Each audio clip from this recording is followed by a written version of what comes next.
Hi hello friends. இன்னைக்கு ஒரு நிறுவனம் ஒரு சர்ச்சைக்கு உள்ளாயிருக்கு.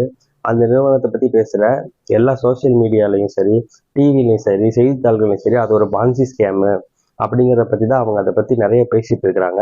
இப்போ பான்சி ஸ்கேம்னா என்ன அப்படிங்கிறத நம்ம இந்த வீடியோவில் ஃபுல்லாக பார்க்க போகிறோம். ஸ்கிப் பண்ணாமல் பாருங்கள். ஸ்கிப் பண்ணாமல் ஃபுல்லாக பார்த்ததுக்கப்புறம் உங்களுக்கே ஒரு தெளிவு பிறக்கும். எல்லாருமே கமெண்ட் செக்ஷனில் இதுக்கு முன்னாடி நம்ம போட்ட ப்ரீவியஸ் வீடியோவில் இதை பற்றி உனக்கு என்ன தெரியும், இது தெரிஞ்சுட்டு நீ பேசு அப்படின்னு சொல்லி நிறைய பேர் அதோட ஆதரவாளர்கள் தெரிவிச்சிருக்கிறாங்க. பட் இந்த ஸ்கேமை பற்றி நீங்கள் தெரிஞ்சதுக்கப்புறம் நீங்கள் எந்த இதில் பார்ட்டிசிபேட் பண்ணியிருக்கீங்க அப்படிங்கிறத நீங்கள் நல்லா புரிஞ்சுக்கோங்க.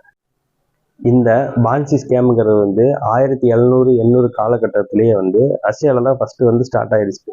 அப்போ சைக்கிள் ரிலேட்டடான ஒரு பிஸ்னஸ்ல இந்த பான்சி ஸ்கேம் ஸ்டார்ட் ஆச்சு. அப்போ நமக்கு மக்களுக்கு தேவையான ஒரு விஷயம் சைக்கிள். ஸோ அப்போ அது அதிகமான செலவுல இருக்கிறதுனால அவங்க அதை வாங்குறதுக்கு நிறைய பேர் கஷ்டப்பட்டாங்க. ஸோ இந்த மாதிரி ஒரு ஆப்ஷனில் ட்ரை பண்ணிட்டு நம்ம சைக்கிள் வாங்கிக்கலாம் அப்படிங்கிறதுல ஸ்டார்ட் ஆனது தான் இந்த இது. இப்போ இந்த இது அப்போ அந்த காலகட்டத்தில் ஸ்டார்ட் ஆனாலும் அது படிப்படியாக ஐரோப்பியன் கண்ட்ரிஸ்க்கு போய் அதுக்கப்புறம் கடைசியாக அமெரிக்காவில் இது ஒரு மிகப்பெரிய ஒரு ஸ்கேமாக உருவெடுத்து அது நமக்கு இங்கே ஒரு பெரிய ஸ்கேமாக நம்ம தெரியப்பட்டதுனால அதை பான்சி ஸ்கேம்னு சொல்லி சொல்கிறோம். இந்த பான்சி ஸ்கேமை ஃபர்ஸ்ட் பண்ணவர் யார் அப்படின்னா சார்லஸ் பான்சி அப்படிங்கிறவர் தான். இவர் இத்தாலிய பூர்வீகமாக கொண்டவர், அமெரிக்காவில் செட்டில் ஆனவர். ஸோ பெரும் பணக்காரராக ஆகணும் அப்படிங்கிறதுக்காண்டி இந்த ஒரு விஷயத்த பழைய குறிப்பேடுகள்லாம் படிச்சுட்டு அவர் இந்த ஸ்கேமை நடத்திருக்கிறாரு. அது மிகப்பெரிய அளவில் ஒரு ஏமாற்றத்தை மக்களுக்கு அளிச்சதுனால தான் இது பான்சி ஸ்கேம்ங்கிறதே அழைக்கப்படுது. இந்த பான்சி ஸ்கேம்ல முக்கியமா யூஸ் பண்ற தாரக மந்திரம் என்ன அப்படின்னா, ஃபர்ஸ்ட் ஆசை வார்த்தை கூறுறது. ரெண்டாவது இதுக்கு மீட்டிங் அரேஞ்ச் பண்ணும்போது அவங்க என்ன பண்ணுவாங்க அப்படின்னா, பெரிய 5 ஸ்டார் ஹோட்டல்ல நல்லா ஃபுட் ஃபெசிலிட்டியோட அரேஞ்ச் பண்ணிட்டு அவங்களுக்கு இது பெரிய கம்பெனி அப்படிங்கிற ஒரு விஷயத்த நம்ப வைக்கிறது. மூணாவது விஷயம் என்ன அப்படின்னா, உங்களோட நண்பர்களை வச்சு இவங்களே இவ்வளவு சேர்த்துட்டாங்க, நீங்களும் இதை சேருங்க அப்படின்னு உங்களோட கான்ஃபிடன்ஸ் லெவலை அதிகப்படுத்தி அது மூலமா உங்களை சுத்தி இருக்கிறவங்கள இன்வெஸ்ட் பண்ண வைக்கிறது. இதுதான் அவங்களோட தாரக மந்திரம்.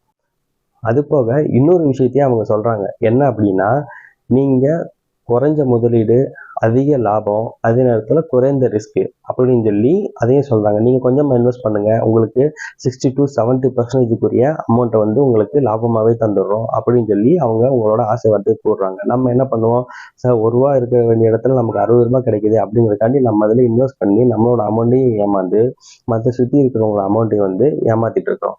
இதுதான் இந்த பான்சி ஸ்கேமோட ஒரு தாரக மந்திரமே. இதை பத்தி பின்னாடி நம்ம பார்ப்போம்.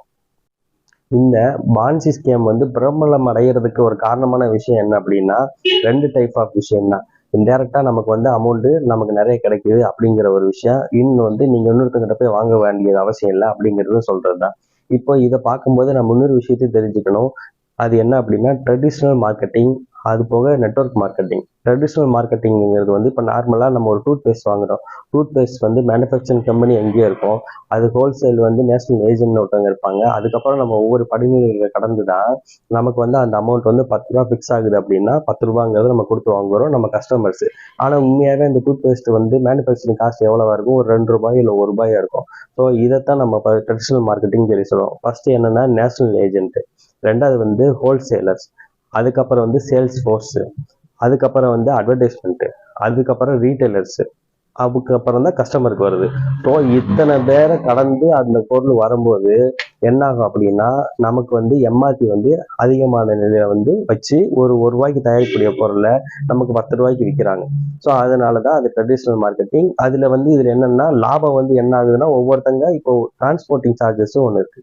இப்போ நார்த்ல இருந்து நம்ம இங்க கொண்டு வரோம், இல்லை இங்க இருந்து நம்ம நார்த்துக்கு அனுப்புறோம் அப்படிங்கும்போது transporting charges, import duty, customs, இது எல்லாமே அவங்க பார்த்துட்டு ஒவ்வொரு ஸ்டேட்டுக்கும் நம்ம கட்ட வேண்டிய வரி இது எல்லாத்தையும் பார்த்தா ஒரு காமனா கால்குலேட் பண்ணி இந்த இடத்துல இவ்வளோ அமௌண்ட் சொல்லி அவங்க ஃபிக்ஸ் பண்றாங்க. ஸோ அதனால அது ட்ரெடிஷனல் மார்க்கெட்டிங்ல நம்ம எம்ஆர்பியே கொடுத்து வாங்குற மாதிரி இருக்கு.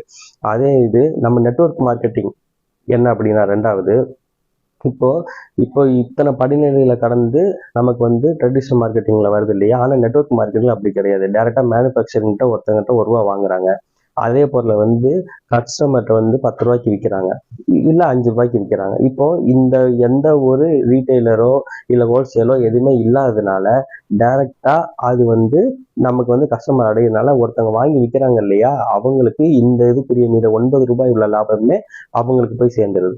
அந்த போறதுனால கம்பெனிக்கு ஒரு லாபம் கிடைக்குது, வாங்கி விற்கிறவங்க டிஸ்ட்ரிபியூட்டரான மெம்பர்ஸுக்கு இதுக்கு ஒரு லாபம் கிடைக்குது. இப்போ நம்ம என்ன பண்ணிட்டு இருக்கோம், இப்போ அந்த அமௌண்ட் இதுல என்ன இருக்கு, ட்ரெடிஷனல் மார்க்கெட்டிங்ல ஒவ்வொருத்தவங்களுக்கு போற அமௌண்ட்டை தான் நாங்க வந்து இதை வந்து எடுத்துக்கிறோம் அப்படின்னு நீங்க நினைக்கிறீங்க. ஆனா அதுலயே ஒரு ட்விஸ்டான விஷயம் என்ன அப்படின்னா, அதைத்தான் நம்ம இப்ப பார்க்க போறோம். இந்த ட்ரெடிஷனல் மார்க்கெட்டிங்ல யாரும் வந்து நீங்க இதுல மெம்பரா சேருங்கன்னு சொல்றது இல்ல, யாரும் நீங்க வந்து இன்னொருத்தவங்களை சேர்த்து விடுங்கன்னு சொல்றது இல்லை. உங்களுக்கு பொருள் தேவை, நீங்க கிட்ட வாங்கிக்கோங்க, இதுதான் ரேட் அப்படிங்கிறத சொல்லிடுறாங்க. பட் நெட்வொர்க் மார்க்கெட்டிங்ல அப்படி கிடையாது. இந்த நெட்வொர்க் மார்க்கெட்டிங்ல என்ன அப்படின்னா, நீங்க பொருளை வாங்கணும், அதே நேரத்துல உங்களுக்கு இல்லை நீங்க இந்த பொருளை வந்து விற்கணும், விற்றா அவங்களோட கமிஷன் கிடைக்கும், அவங்களையும் இதுல வந்து மெம்பர் ஆக்கணும். அப்படிங்கும் போது கண்டிஷன்ல வரும்போது என்ன ஆகும் அப்படின்னா, ஒவ்வொருத்தங்களோட அமௌண்ட்டும் இதுல வந்து பண சுழற்சி முறையில வந்து இந்த அமௌண்ட் வந்து எல்லாத்துக்கும் கமிஷனா பிரிக்கிறாங்க. எப்படி இந்த கமிஷனை பிரிக்கிறாங்க அப்படிங்கறதையும் நம்ம பின்னாடி வரும்போது பார்ப்போம். இந்த நெட்வொர்க் மார்க்கெட்டிங்ல என்ன பண்றாங்க அப்படின்னா, இப்போ ஒரு மேனுஃபேக்சரர்கிட்ட இருந்து ஒரு கம்பெனி வாங்கிருது, அந்த பொருளோட உண்மையாவே ப்ரொடக்ஷன் காஸ்ட் வந்து 100 ரூபான்னு வச்சுக்கலாம். 100 ரூபான்னு வச்சதுக்கு அப்புறம் அதை வந்து அவங்க 1000 ரூபாய்க்கு விற்கலாங்கிறது எம்ஆர்பில பிரிண்ட் பண்ணியிருப்பாங்க.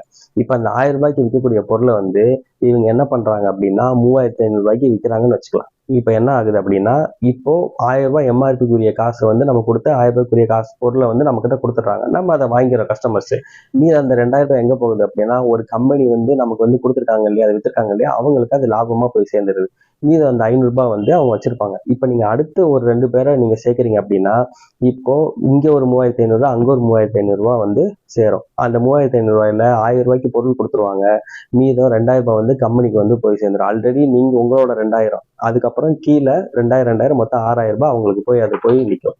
அதுக்கப்புறம் இப்போ ஃபர்ஸ்ட் ஒருத்தங்க 2 பேரை சேர்க்கறாங்க இல்லையா, அவங்களுக்கு கமிஷன் கொடுக்கறது ஃபர்ஸ்ட் கம்பெனி முதலீடுக்குன்னு சொல்லி ஒரு அமௌண்ட் வச்சுப்பாங்க, அதுல இருந்து கொடுத்துருவாங்க. அதுக்கப்புறம் கீழே 2வது சேர்க்கிறவங்க கிட்ட இருந்து அந்த 500 மிச்சம் இருக்கு இல்லையா, அந்த 500 இருந்து அவங்களுக்கு வந்து ஃபர்ஸ்ட் சேர்க்கிறவங்ககிட்ட இருந்து ஒரு 200 இல்லை 100 கமிஷன் காசுன்னு சொல்லி கொடுத்துருவாங்க. இப்போ அதுக்கப்புறம் இந்த 2 பேர் இருக்காங்க இல்லையா, இவங்க இன்னும் 2 பேரை சேர்ப்பாங்க. இன்னும் 2 பேரை சேர்க்கும் போது என்ன ஆகும் அப்படின்னா, இவங்ககிட்ட இருந்து ஒரு 2000 4000 அவங்ககிட்ட இருந்து ஒரு 2000 4000 சேர்ந்து மொத்தம் இங்க ஒரு 8000, மேல ஒரு 2000, அதுக்கு மேல ஒரு 2000, அதுக்கு மேல ஒரு 2000, இப்படி இது ஒரு 10,000 வந்து கம்பெனி, அந்த நீங்க ஒரு சொல்றீங்க பாத்தீங்கன்னா அந்த சர்ச்சைக்குரிய கம்பெனியா, அவங்களுக்கு அந்த 2000 லாபமா போயிருக்கு. மீத உள்ளதை கமிஷன் சொல்லி நமக்கு கொஞ்சம் கொஞ்சமா பிரிச்சு கொடுத்துட்டு இருப்பாங்க. இப்போ இது வந்து பண சுழற்சி முறைன்னு சொல்லி சொல்லுவாங்க.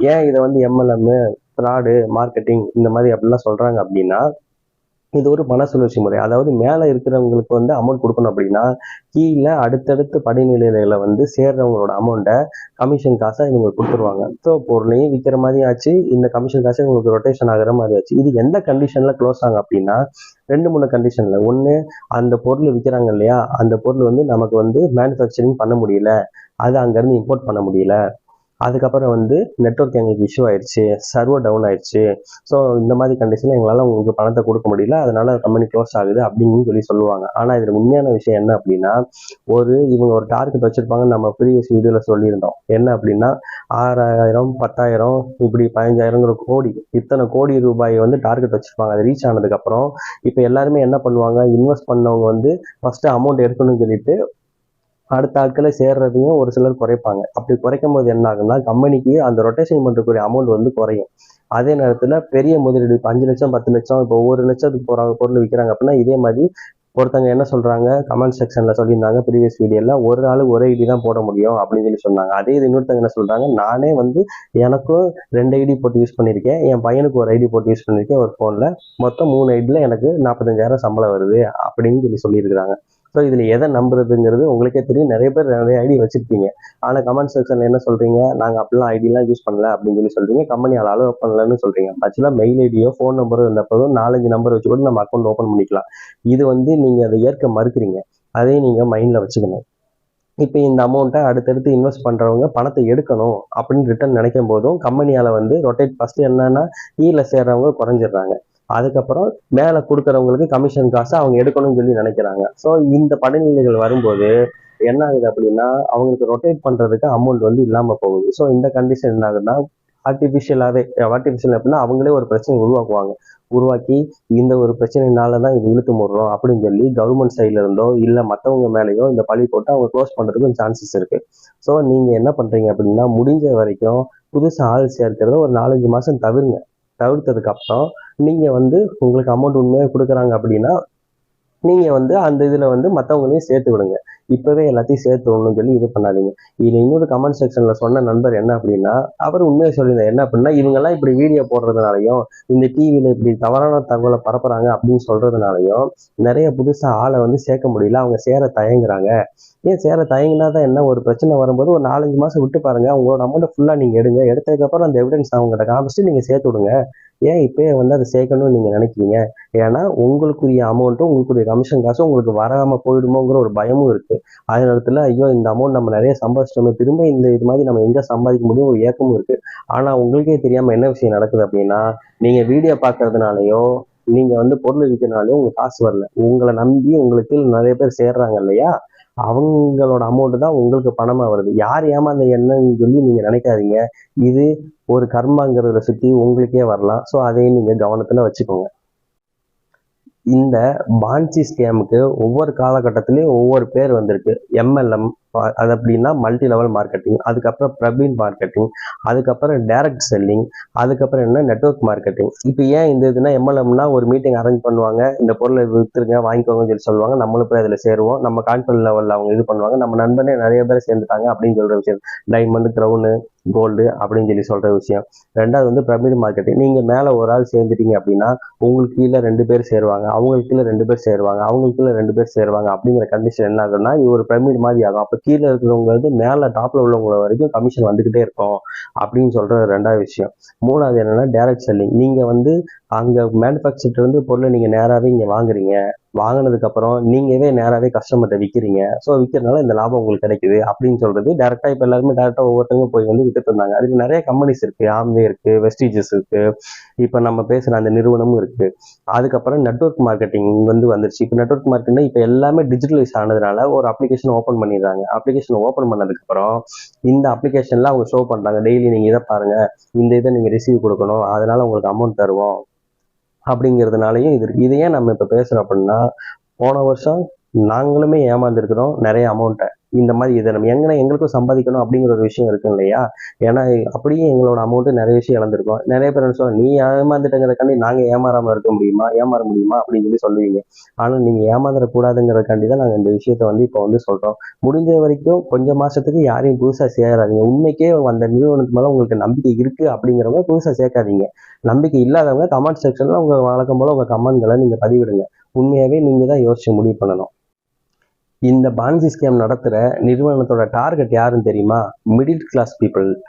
அவங்க என்ன அப்படின்னா சீக்கிரம் நம்ம முன்னேறிட மாட்டோமா அப்படிங்கிற ஒரு எண்ணத்துல அவங்க இன்வெஸ்ட் பண்ணா நிறைய அமௌண்ட் கிடைக்கும் அப்படின்னு சொல்றாங்க. ரெண்டாவது வந்து ஸ்டூடெண்ட்ஸ்.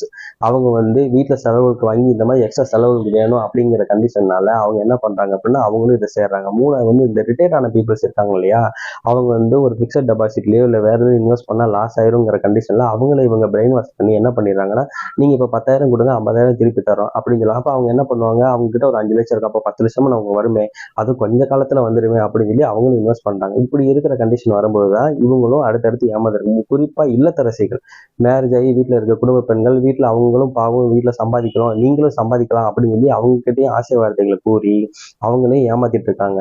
இதுல ஒரு முக்கியமான விஷயம் என்ன அப்படின்னா, மத்த அமௌண்ட் நிறைய வச்சிருக்கிறவங்க அதை வந்து இன்வெஸ்ட் பண்ணிடுவாங்க. இல்லாதவங்க என்ன பண்றாங்க அப்படின்னா வெளியில 10 ரூபாய் வட்டி, 10 காசு வட்டி, இப்படி வட்டிக்கு வாங்கி, ஏன்னா 10 ரூபாய்க்கு வட்டி கொடுத்தா மீது 60% நமக்கு லாபம் கிடைக்குது, அப்போ 10 ரூபாய்க்கு போனா மீது 50 ரூபா உனக்கு லாபம் தானே அப்படின்னு சொல்லி வட்டிக்கு வாங்கி அதை இன்வெஸ்ட் பண்றவங்க இருக்காங்க. நிறைய பேர் வந்து தாலி செயின், போட்டிருக்கிற நகை, இது எல்லாத்தையும் வச்சு அவங்க இந்த இதுல இன்வெஸ்ட் பண்ணி பணத்தை இப்ப எடுத்துட்டு இருக்கவங்க இருக்காங்க. அதே நேரத்தில் நிறைய பேர் ஏமாறதுக்கும் சான்சஸ் இருக்கு. முடிஞ்ச வரைக்கும் புதுசா சேர்க்கறத தவிர்த்துக்கோங்க. ஏன் இதை திரும்ப திரும்ப சொல்றேன்னா, புதுசா சேர்க்கறத தவிர்த்துட்டா இந்த கம்பெனி ஆட்டோமேட்டிக்கா வந்து பணம் இல்லைங்கிறது க்ளோஸ் பண்ணது சான்சஸ் இருக்கு. நீங்க உண்மையாவே அந்த கம்பெனியை நம்புறீங்க அப்படின்னா கொஞ்ச காலத்துக்கு வந்து நீங்க இன்வெஸ்ட் பண்றதை குறைச்சிக்கோங்க.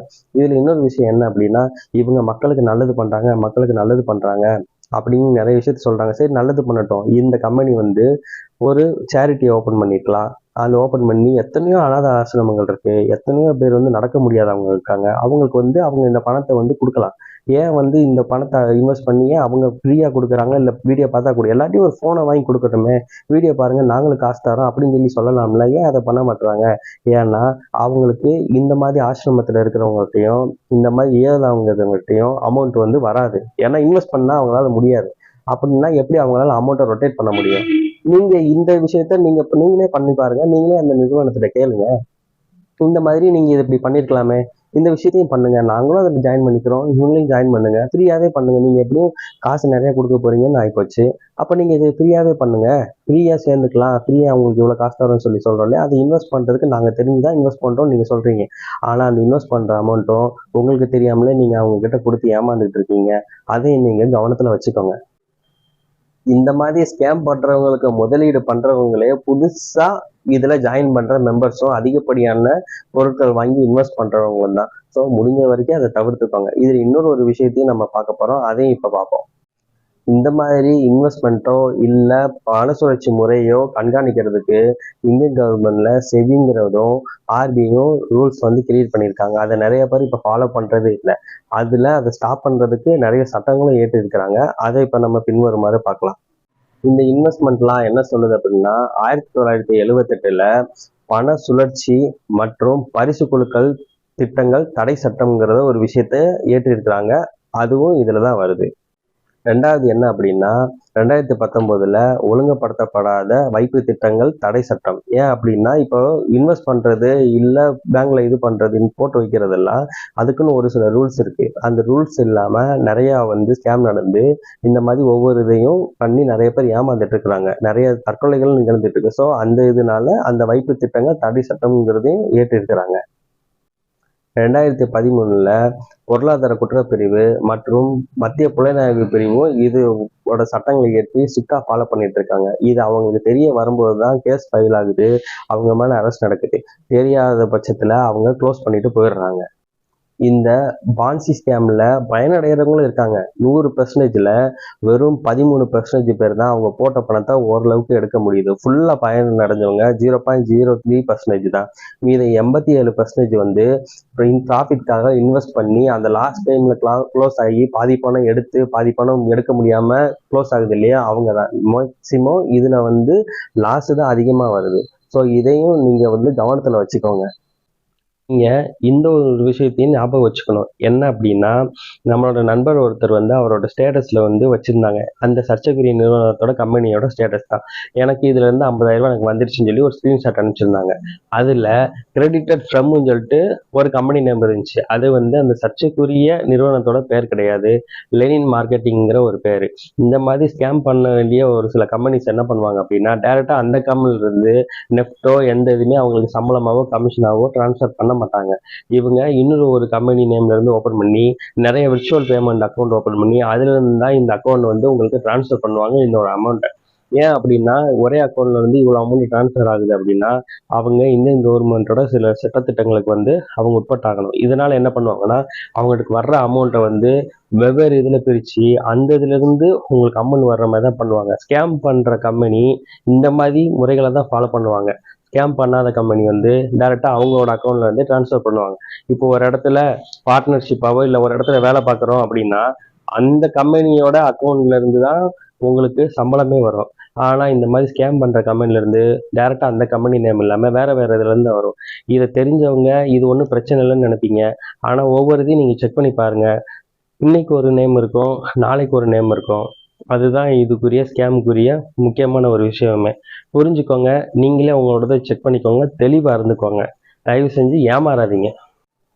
உனக்கு என்னப்பா சமூக அக்கறை நீங்க கேக்குறீங்கன்னா அதுக்கு என்னோட பதில், நாங்க ஏமாந்துருக்கேன், அதனால நீங்களும் ஏமாந்துடக்கூடாது அப்படிங்கிற ஒரு எண்ணம் தான். நீங்க அப்படியே மீறி நான் ஏமாந்துதான் பண்ணுவேன், இல்ல மற்றவங்களை ஏமாத்துவேன் அப்படின்னு நீங்க நினைச்சீங்கன்னா அது உங்களோட தனிப்பட்ட விருப்பம். இந்த வீடியோவில் உள்ள கருத்துக்கள் நீங்க எடுத்துக்கணும்னாலும் எடுத்துக்கோங்க, எடுத்துக்காம போனாலும் அது உங்களோட நஷ்டம் தான். அதே இது முடிஞ்ச வரைக்கும் நீங்க புதுசா ஆள் சேர்க்கறத வந்து கொஞ்சம் குறைச்சிக்காங்க. உண்மையாவே அந்த கம்பெனி உங்களுக்கு நல்லது பண்ணுது நீங்க நினைக்கிறீங்க அப்படின்னா புதுசா ஆள் சேர்க்காதீங்க. அப்பம்போதே உங்களுக்கு தெரிஞ்சிடும் இவங்க நமக்கு வந்து இது நல்லது பண்றதுக்காக பண்றாங்களா இல்ல எதுக்காக பண்றாங்கன்னு சொல்லி தெரிஞ்சிடும். முடிஞ்ச வரைக்கும் நிறைய பேர் வந்து கொஞ்சம் குறைச்சிக்கோங்க.